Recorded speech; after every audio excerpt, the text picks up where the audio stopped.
Ladies and gentlemen, welcome to the Buckets and Birdies podcast. Buckets and Birdies is a weekly glimpse into the worlds of basketball and golf. We'll also balance national sports trends with ACC insights and provide a lens of notable happenings of sports in our home state of North Carolina. Two friends and industry professionals getting together to bring you 23 minutes of fun each week with shared experiences around buckets and birdies. He's Carter Bills, sports agent and seasoned consultant in the golf space. Joining me on the mic is national champion, Tar Heel great, Marcus Ginyard. Welcome to Buckets and Birdies. Welcome to another episode of Buckets and Birdies. It's Monday evening, January 26th. It will be January 30th when this is coming to you for the latest episode. You know it, because we're dropping every Friday at high noon. So where are you taking this one from today, Carter? I am home in North Carolina. What about you, Marcus? Home in North Carolina. I'll tell you this, man. I'm a little, I don't want to say disappointed, but the fact that we thought this was going to be Snowmageddon and we were going to be without power for 2 weeks or a month, and everybody's out buying generators and freeze-dried food, and I mean, who knows? I mean, this was crazy, man. I don't know if you were at the grocery store the last couple of days, man. It was absolutely chaotic, and all for like relate. A half an inch of snow.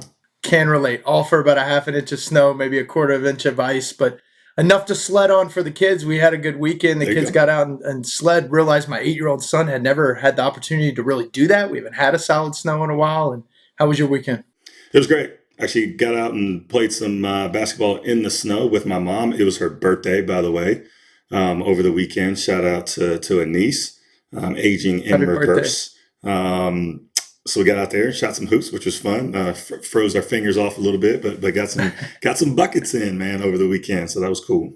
I love that. A niece getting some buckets too. Oh yeah.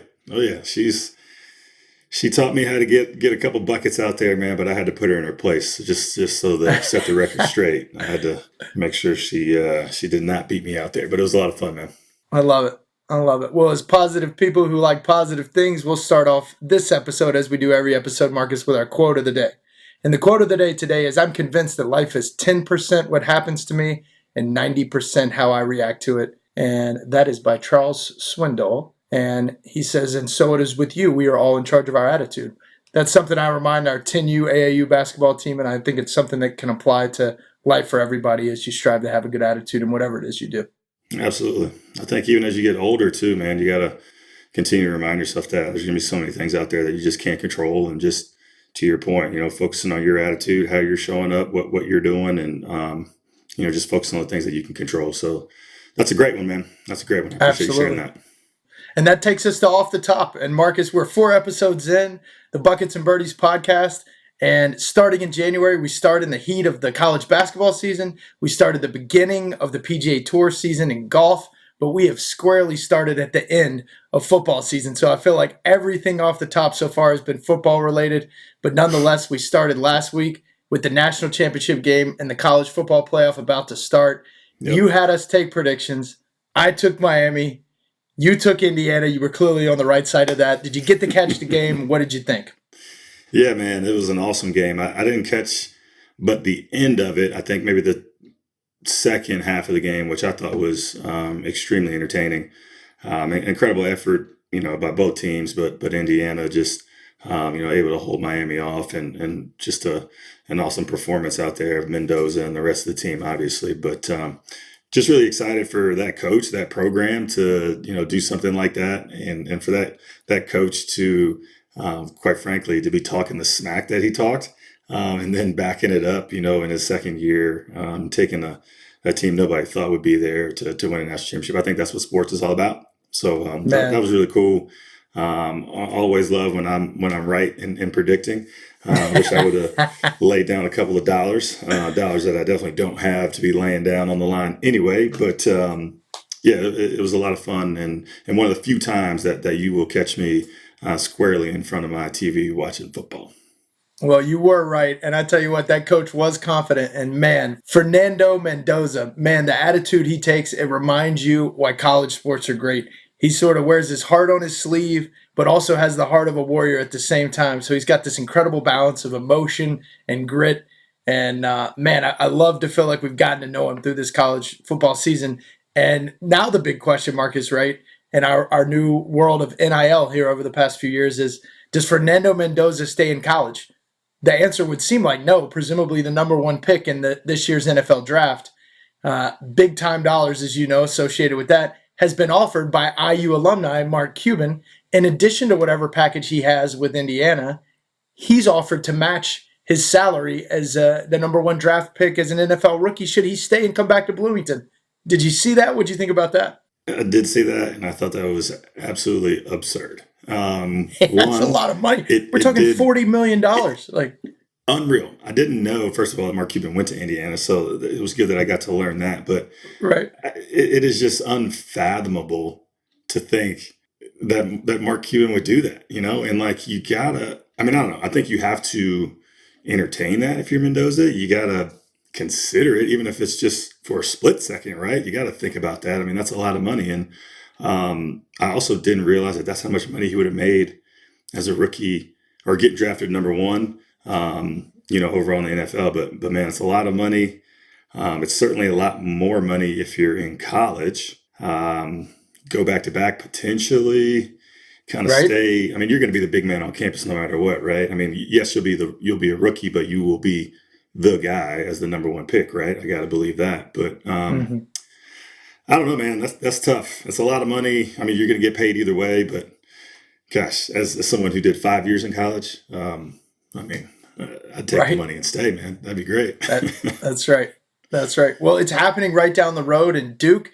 The quarterback for the Duke Blue Devils has been offered a big number to go to the Miami Hurricanes. Duke was creative in crafting a deal for him in the first place. He was uniquely one of the few players that had a 2-year deal. It sounds like reportedly Miami has offered to pay his opt-out of that deal, has offered to put him up at a country club in Coral Gables, pay upwards of what would be worth about $10 million, again, reportedly, with some other perks and benefits as well. Did you see that? And it just seems like the NIL landscape lines continue to get grayer and grayer, and those who are getting more creative are coloring more outside those lines. Yeah, I mean, I think that is, listen, disruption creates the opportunity, right? And right now, I don't know if there's anything that's more disruptive than the NIL landscape. I did not hear those exact numbers. I knew that there was going to be a lot of, money on the line and perks, advantages of him moving to Miami. What I did hear, though, and I think we've all kind of seen the news at this point, that Duke is obviously fighting it, and this is going to be, to some extent, battled out in the courtroom. And so I think this is going to be one of those things that may or may not set a precedent for, guys getting out of the 2-year deals or the longer term deals. I mean, there's so much inconsistency and unknowns around these contracts. So it'll be interesting to see how this plays out. You're seeing a lot of guys who are just filing lawsuits, whether it's against schools or the NCAA. It's starting to get a little crazy, man. Guys coming back for their 6th and 7th years or whatever it is out there. It's the wild, wild west, man. But at the same time, if those are the rules that you have to play with, man, stretch the lines, push the boundaries. I mean, we got to figure out how we're going to keep this thing contained here before it gets even more out of control. That's it. And speaking of May setting a precedent, how about your boy Drake May? Continues to win, Super Bowl bound. Man, 23 years old, 2nd year in the league, Carolina alum. I mean, let's go, Drake May. Let's Unreal. go. So that might be the 2nd time this year that you'll see me square in front of a television watching football. Shout out Drake May. Shout out to the May family. Looking forward to seeing him compete on Super Bowl Sunday. What a win. What a win. Not many teams come into Denver and beat the Broncos in the playoffs. Some questionable stuff went on, but low score, but it doesn't matter. Who cares? Drake May and the New England Patriots are in the Super Bowl. Congratulations, Drake. Congrats, Drake. And everybody seems to be wanting to talk about what a great athlete Drake is all around. People talk about his ability to play basketball at Myers Park in Charlotte. Obviously, he's stuck with football. I'd say that's working out for him. But Marcus, that brings us to buckets this week. So we'll start off this week as we have the last few. We'll play a little game called Which Bucket Getter Am I? So Marcus, for today, I'm going to read you one stat line from a standout ACC player, and you're going to tell me which bucket getter am I. All right? Okay. All right, so we've got a player. He's a guard. He's shooting 41% from the field, pretty good for a guard, right? 35% from three, 88% from the foul line, one of the leaders in the ACC, and 14.4 points per game are good enough for second on his team, one of the leading teams in the ACC. So, Carter, one, I don't like you for this reason. It seems like this is now the second person that you've put from the Duke roster, and I hope I'm wrong, but my guess is this is Mr. Slime here, Slim, Isaiah Evans. This is Mr. Slim. This is Isaiah Evans. You keep getting these. I'm going to have to get harder. That's really good. He is the Duke Blue Devil. He's tough. He's good, man. He's good. He's definitely good. Hate to say it, but he is, man. And as we record here tonight, we both agreed let's finish the Louisville at Duke game before we hop on. And gosh, we were excited about a top game. Number 20 Louisville in the country goes to number 5 in the country, Duke Blue Devils. It was a good game for a while. I think Louisville was up with 5 minutes to go in the first half, and Duke goes on one of those patented closing 5-minute runs to end the first half and really never look back, Marcus. Yeah. And I believe they were number 4, Carter, number 4, Duke. Number 4 but yeah, in the country. Man, they I heard on the broadcast that those types of runs they call kill shots. And they certainly had a handful of those kill shots going on that 9-0 run, I think, to end the first half. And then they started the second half with like a 5 or 6-0 run. And so, I mean, textbook Duke stuff right there. I mean, they've got firepower. They're well coached. They're very consistent in what I've seen in their play. They rebound the ball well. They score the ball. Obviously, Boozer and all the weapons that they have.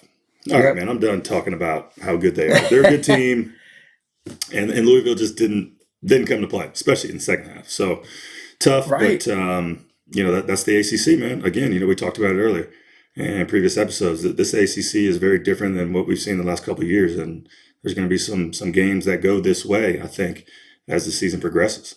No nights off. You're right. And for much of that game, Louisville looked like a top 20 team, but you got to play 40 minutes, to your point, and they just didn't do it for 40 minutes, and Duke did, and Duke continues to do that. So they're going to show teams you're going to have to play 40 minutes to play with us, and fortunately, Carolina found a way to at least play 20 minutes last Saturday as they got a huge road win at the Cavaliers. We sit here a lot differently this Monday than we did last Monday, Marcus, where Carolina came off an 0-2 week. They go 2-0 this week, winning a must-win at home versus Notre Dame, and then big-time road win in Charlottesville. I believe this was the biggest road comeback in the Hubert Davis era. The Heels were down 16 at one point. Again, get the win. Yeah, I mean, a great week for the Heels. Kind of get back on track after having that sour taste in our mouths coming out of California. But, it wasn't perfect basketball, obviously, having put ourselves in such a tough spot up at Virginia, but finding a way to stick with it and come out with that win. I'll be honest with you, didn't love everything that I saw in the Notre Dame game, but again, you protect home court, you get out of there with a win. It's just great momentum, going into, this week. We have a little time before we get to playing again over the weekend, but at the end of the day, no matter how pretty it looks, you can talk about X's and O's and getting better and all those different things, but winning the game is going to solve a lot of problems, right? And of course, you want to make sure that you're doing the right things and building on those games. But if you can just continue to find a way to win, that's obviously really the most important. But huge week for the Heels. But like you said, no days off in the ACC. You go to Georgia Tech. I really don't care about how they're doing. You're playing on the road. You're also playing a well-coached team. And so you just got to find a way to win, especially on the road. So hopefully this will be a good week of work for the Heels, as we continue our ACC campaign. That's right. Carolina has Georgia Tech this Saturday, and Duke goes to Virginia Tech, another team that the record's not going to overwhelm you. But gosh, if they haven't been in more close games this season than anyone else, I don't know who has. You can't sleep on going to Blacksburg and playing the Hokies. I know you always said that's one of the tougher venues to play in the ACC. Man, I love that arena. I love that atmosphere there. Inner Sandman to start the game. You got the whole crowd going nuts. And you're absolutely right. Their record doesn't really show, I think, their capability. There have been a lot of tough, tight games that they've lost, at the end of the game. And so I think that is going to serve them well, as they move on throughout this ACC season and into the end of the year. We'll see if they get over the hump, but I think that those those tight games are always helpful for a team, kind of helping you grow, get through some of those tough times. So we'll see how that looks. But again, always a great atmosphere in Blacksburg, and we'll see what happens. Maybe they steal one at home. That's it. And we talked about Duke and Carolina. We'll talk about Wake Forest and NC State too. Marcus, you talked about last week, really looking forward to seeing what happened with State going at Clemson. They go to overtime. State gets a big win there. State also won week over week at Pitt. So 2 huge road wins for NC State. They turned the calendar year a little bit uncertain, and now they look confident, and they're currently sent third in the ACC. I mean, strong performance, man, and to beat, I think at that point, an undefeated Clemson in the ACC on the road. So, big time win for them. I think that's going to give them a lot of confidence. Again, then you come out, you beat Pitt on top of that. So, could be one of those moments where they start to get a little bit momentum and turn into a dangerous team. They certainly have the capability of being a dangerous team. Like you said, sitting on the top of the ACC, towards the top of the ACC right now. I'm always skeptical about NC State. I always feel like they're a little up and down and may not know, which team's going to show up, a little inconsistent. But, they have all the pieces. If they can figure out a way to put them together and string together some more wins, they maybe get themselves on a roll here. So we'll see. But That's right. Big time wins against Clemson and Pitt. That's it. It'll be good proving ground for the Wolfpack.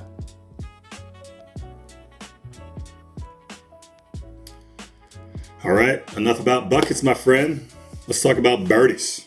All right, we're going to go back to our game, back in time, let's call it, where I give you a year, and you have to tell me who won the men's NCAA championship, men's basketball NCAA championship, and who won the Masters. We're going to give a little shout out to Anise Kinyard, my beautiful mother, who was born in the year 19...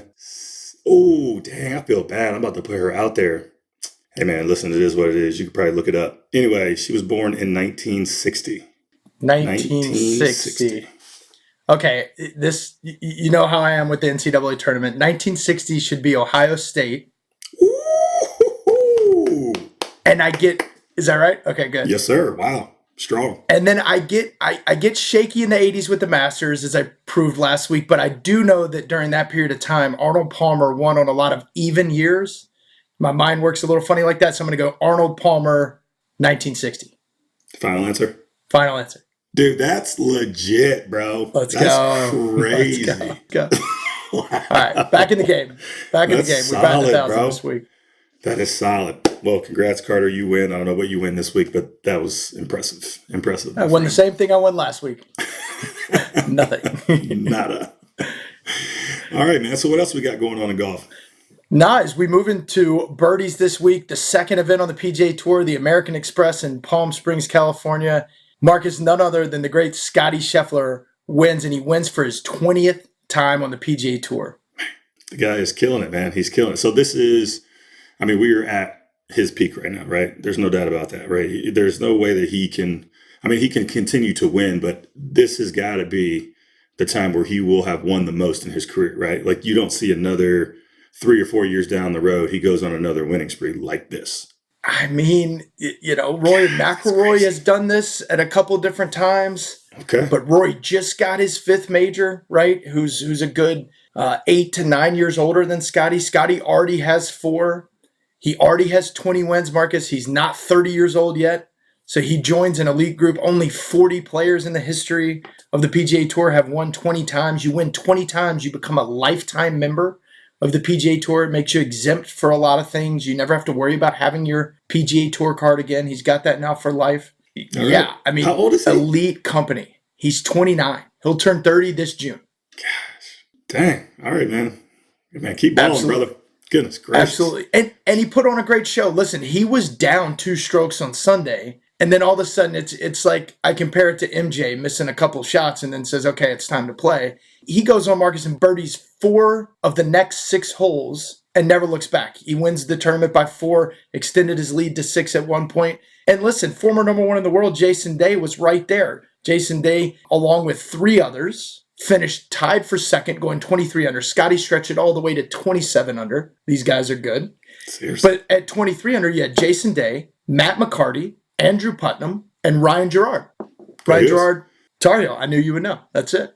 But took it to 27 under. Again, not many guys doing what Scottie did. To your point, this could be a peak run. The type of consistency that he's shown, sort of, I don't know when it slows down, Marcus, nor do I know that I want it to. I think it's amazing for golf. Scottie's such a good guy and everybody seems to love him and he seems to handle things the right way. But I think don't get it twisted. Don't mistake nice for competitive. I could say the same about Marcus Ginyard. We throw the ball up or we're going to go play a game. You're going to want to win. Scottie is competitive. I hear that, man. Which I love. I mean, competitive, but on the golf course, bro, I'd be popping bottles of champagne if I shot 27 over. And this guy shoots 27 under. Good Lord. Well, there's none better than you at popping a good bottle of champagne. So maybe that we should and do there's that. None better than me at shooting 27 over either. So let's go. I love it. I love it. You ready for a little beyond the box score? Absolutely. Everything Marcus and I talk about is beyond the box score, but specifically each week we dive into one story from the North State Journal's Beyond the Box Score feature in the sports section. The North State Journal is North Carolina's only statewide newspaper. To read more from the North State Journal, check out nsjonline.com. All right, so Carter, Phillip Rivers, 44 years old, made a serious comeback into the NFL recently. Thinking about potentially coaching in the NFL now? What do we got going on here? He is week over week. Phillip Rivers, as you mentioned, NC State alumni, interviewed for the head coaching job with the Buffalo Bills. Interesting. I didn't really see that coming. He was coaching before he came out of his nearly 5-year hiatus from retirement from playing on the gridiron to really come back and be more than formidable from the Indiana Colts. Marcus, 44 years old, he seemed to roll out of bed and do it. You're not 40 yet. Could you roll out of bed and get buckets right now? I was rather impressed. So, no. I did just roll off the couch earlier tonight because I caught a cramp during the game and literally had to roll myself off the couch, almost broke the coffee table. My mom thought it was hilarious. I obviously did not. But yes, no, you did. Man, could I get out on the court and go run up and down right now? No. So listen. I think it's tough. It's hard. Body hurts a little bit. Certainly harder to get back into shape than to stay in shape. But shout out to Phillip Rivers, 44 years old, getting out there, playing in the NFL. I mean, that is serious kudos to you, man. That's amazing. A feat for sure. Obviously, we will see how things shake out. Don't know what's going to happen there, but shout out to Phillip Rivers for putting himself in that position. Shout out to Phillip Rivers. All right, Marcus, that's all for today. Thanks for tuning in to the Buckets and Birdies podcast. That's 23 minutes of our thoughts for you. For Marcus Ginyard, I'm Carter Bills. We'll see you next time.